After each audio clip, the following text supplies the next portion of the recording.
Hello বন্ধুরা, আজকে রাতে মানে কি বলবো, গরম তো কীরকম বুঝতেই পারছো তোমরা। তো আমি রুটি আমরা খাই রাত্রিবেলা, বাট আর রুটি খাওয়া সম্ভব হচ্ছে না বেশ অনেক দিন ধরেই।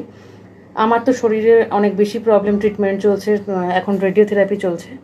তো গরম ভাত করা হয়েছে, মানে খাবে অন্য কেউ, আর আমি একটুখানি পান্তা ভাত খাবো, যতটা দেখাবো ততটা খেতে পারবো না, বাট তার সাথে মাও শেয়ার করবে। তার সঙ্গে আলু ভাতে করা হয়েছে, তো দেখিয়ে দিই। এই দেখো, এটা হচ্ছে আলু ভাতে করা হয়েছে, ঠিক আছে, মা মেখেছে কাঁচা লঙ্কা পেঁয়াজ দিয়েই। আর এই হচ্ছে পান্তা ভাত, জিনিসটা অল্পই রয়েছে, ছড়ানো একটা গামলাতে রয়েছে বলে এরকম বেশি মনে হচ্ছে, বাট অল্পই রয়েছে। দুপুরের ভাতটা, এটা শুকনো লঙ্কা পোড়ানো দিয়ে মাখা রয়েছে। দেন ভাত, গরম ভাতও করা হয়েছে, যদি কেউ খাবে, তো আমি খাবো না। আর গরম ভাতের সঙ্গে একটু পটলের তরকারি মা একটু করেছে, মা একটু ধনের গুঁড়োটা বেশি দেয় বলে একটু এরকম রঙটা এসছে।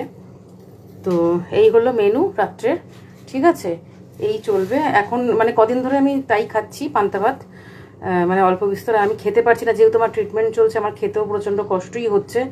সে মানে মাছ খাওয়া আবার আমি মানে খেতে পারছি না, মাছ আবার সেই প্রবলেম শুরু হয়েছে। মানে ননভেজ আইটেম আমি খেতে পারছি না, সহ্য করতে পারছি না, গন্ধ নিতে পারছি না।